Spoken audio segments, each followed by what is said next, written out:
지난 10월 말 블룸버그 통신은 인도에서 1억 달러 자산가들의 소비가 눈에 띄게 증가하고 있다며 인도가 새로운 명품 소비의 중심지가 됐다고 보도한 바 있습니다. 최근 중국은 경제 성장이 정체되자 억만장자 계층에 대한 단속을 강화하고 있는데요. 이에 대해 소비자들이 지갑을 닫자 기업들이 인도로 눈을 돌리고 있다는 분석이었습니다. 최근 인도는 주식시장이 꾸준히 상승하고 있고 외국인 투자도 급증하고 있어서 아시아의 차세대 럭셔리 소비 핫스팟으로 자리매김하고 있죠. 영국 부동산 컨설팅 업체 나이트 프랭크에 따르면 인도에서 총 자산이 3천만 달러 이상인 슈퍼리치 인구 증가율은 39%로 중국을 제치고 아시아 지역 1위를 기록했습니다. 이러한 증가세는 북미와 유럽과 비교해도 단연 앞서 있습니다. 이처럼 소비 잠재력이 높은 중산층과 슈퍼리치의 성장세에 글로벌 기업들이 앞다퉈서 인도로 몰리고 있죠. 지난 11월 초에는 뭄바이 내 최초의 럭셔리 쇼핑센터 지오 월드 프라자가 문을 열었습니다. 무려 2만 평에 달하는 규모의 쇼핑몰에는 발렌시아가, 생로랑, 베르사체 등 60개 이상의 글로벌 명품 브랜드가 입점해 화제가 되기도 했었죠.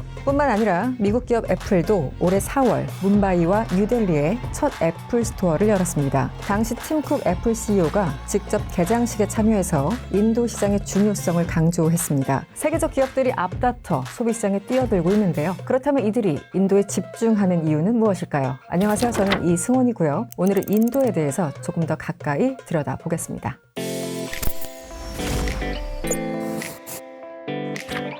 인도는 최근 10년간 연평균 6%대의 고도 성장을 이어가고 있습니다. 그 결과 GDP 순위는 1992년 15위에서 2012년 11위로 상승했습니다. 특히 10년이 지난 2022년에는 식민 지배국이었던 영국을 제치고 세계 5위의 경제 대국으로 떠올랐습니다. 1947년 영국으로부터 독립한 뒤 75년 만이었죠. 올해도 인도의 경제는 낙관적으로 보입니다. 국제통화기금은 지난 10월 올해와 내년 GDP 성장률을 6.3%로 전망했습니다. 내년 세계 경제 성장률을 기존보다 0.1% 하향 조정해 2.9%로 발표한 것과 대조되는 수치입니다. 앞서 8월 신용평가사 스탠더드앤푸어스는 2031년까지 연평균 6.7%의 성장률을 보일 것이라고 예측한 바 있습니다. 세계 곳곳이 고유가, 고금리, 고물가 이처럼 3고 현상으로 신음하고 있는 가운데 인도는 크게 영향을 받지 않는 모습입니다. 전문가들은 인도의 경제 성장 속도를 주의 깊게 보고 있습니다. 모건 스탠리는 2027년에는 인도가 일본과 독일을 제치고 세계 3위 경제 대국이 될 것으로 전망한 바도 있었죠. 덧붙여 2031년 인도의 경제 규모와 전 세계 수출에서 차지하는 비중이 2배 이상 증가할 것이라고 내다봤습니다. 이 같은 인도의 가파른 경제 성장의 원동력은 먼저 인구에서 찾아볼 수 있습니다. 올해 인도는 인구수 1위 국가가 됐습니다. UN 인구 기금에 따르면 전체 인구는 14억 2,862만 명으로 중국을 넘어섰습니다. 또 인도의 인구가 2050년까지 16억 6,800만 명으로 증가할 것이라고 전망했습니다. 반면 같은 해 중국은 13억 1,700만 명으로 줄어들 것이라고 예측했었죠. 중요한 건 단순히 인구수가 많다는 것이 아닌 젊은 인구가 많다는 겁니다. 통계에 따르면 인도의 생산 가능 인구, 그러니까 노동이 가능한 인구는 전체의 68%로 나타났습니다. 중위 연령은 28세로 중국과 베트남과 비교했을 때 큰 차이를 보이고 있습니다. 아시아 국가 가운데 가장 젊은 노동력을 보유하고 있는 겁니다. 이처럼 어마어마한 젊은 인구는 경제에 활력을 불어넣는 노동력으로 국가 생산력을 높이는 동시에 소비자로서 국내 소비를 촉진해 경제를 성장시킬 수 있는 촉매제 역할을 합니다. 또한 실질 임금은 월 400달러 정도로 중국과 베트남보다 낮고 1억 명 이상이 영어를 구사할 수 있다는 것은 글로벌 기업들의 입장에서는 큰 매력일 수밖에 없습니다.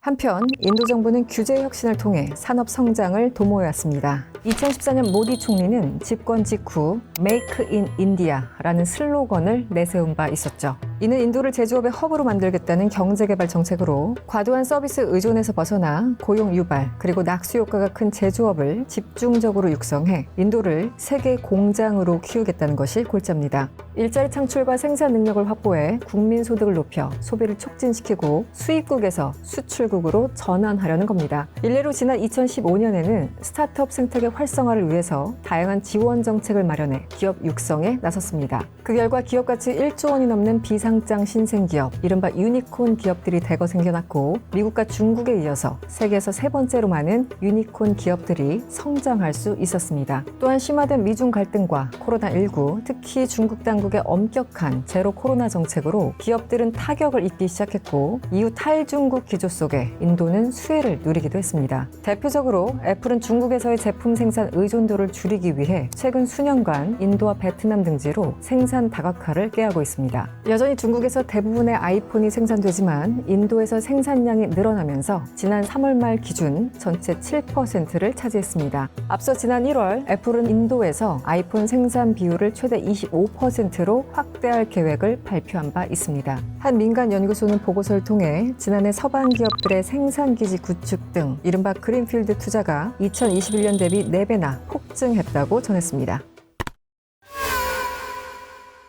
세계에서 가장 빠르게 성장하며 넥스트 차이나로 주목받고 있는 인도. 하지만 중국을 대체하기에는 해결해야 될 문제가 많다는 의견이 나옵니다. 가장 먼저 일자리 창출이 인구 증가 속도를 따라가지 못한다는 점입니다. 고용 창출 효과가 큰 제조업이 부족하기 때문이죠. 정부의 정책에도 불구하고 인도 경제에서 제조업이 차지하는 비중은 GDP 대비 약 17% 정도로 중국과 비교하면 기반이 약한 편입니다. 매우 열악한 운송 인프라도 경제 성장의 발목을 잡고 있습니다. 고속도로는 5%에 불과하고 40%는 비포장 도로입니다. 뿐만 아니라 인도철도는 화물보다 승객 운송을 우선순위로 하고 있어서 속도가 느린 것도 문제로 지적됩니다. 중국의 고속철도는 최고 시속 220마일까지 속도를 내지만 인도의 기관차는 대부분 80마일에 불과합니다. 저렴한 물류수단은 철도로 꼽히지만 불가피하게 고비용이 드는 도로 수송으로 화물이 몰리는 이유입니다. 저렴한 인건비와 미흡한 기반시설을 종합적으로 고려할 때 인도 내 최종 생산 비용 절감 효과는 5%에 불과하다고 분석했습니다. 자국의 제조업을 육성하기 위한 보호무역주의 또한 외국 기업들이 사업을 벌이는데 큰 걸림돌로 여겨집니다. 인도의 관세율은 2021년 기준 18%로 아시아 국가 가운데 최고 수준이고 세부 항목이 많고 세율 계산이 복잡해서 기업들의 어려움을 가중시키고 있습니다. 뿐만 아니라 지방정부의 권한이 막강하고 주마다 법이 지나치게 세분화돼 있어서 외국 기업들의 진입 자체가 상당히 어렵다고 합니다. 미국 물류기업인 아마존은 일정 수준의 시장 점유율을 허용하지 않는 등 과도한 규제로 인해 지난해 인도 내 유통사업에서 철수했습니다. 오랜 기간 인도 경제 문제점으로 지적되는 빈부격차 그리고 카스트 제도 문제도 있습니다. 인도 헌법은 카스트 간 차별을 금지하고 있지만 여전히 카스트 제도는 사회 전반에 영향을 미치고 있죠. 최상위 계층인 브라만 계급의 영향력은 정치뿐만 아니라 경제와 교육 분야에서도 강력합니다. 극심한 빈부격차는 이런 뿌리 깊은 불평등 제도에서 기인했습니다. 인도의 전체 GDP는 세계 5위지만 2022년 1인당 GDP는 2,390달러로 방글라데시보다 낮습니다. 빈부격차가 큰 만큼 국민 삶의 수준도 천차만별입니다. 인도 암마니 가문은 아시아 최고의 부호지만 빈곤층은 식수조차 공급받지 못하고 있습니다. 세계 소득 불평등 데이터베이스에 따르면 인도 소득 하위 50%의 인구가 소득의 13%를 가져가는 반면 상위 10% 부유층은 57%의 소득을 갖습니다. 심지어 국제구호개발기구 옥스팜 보고서에 따르면 인도 최고 부자 1%가 전체 재산의 40%를 소유하고 있습니다. 소득의 격차는 농촌과 도시 간에 더욱 극명하게 벌어지고 있죠. 한 조사에 따르면 도시 인구 가운데 빈곤층은 10%대인 반면 농촌은 그 비율이 50%가 넘었습니다. 지역 간의 소득 격차는 기본 인프라 부족과 교육 격차로 연결되면서 결국 부익부 빈익빈이라는 악순환으로 이어지고 있죠. 앞으로 인도가 넥스트 차이나가 되기 위해서는 생산과 운송 인프라 구축, 규제 개선, 불평등과 빈부격차 해소 같은 여러 장벽을 넘어야 하는 상황입니다.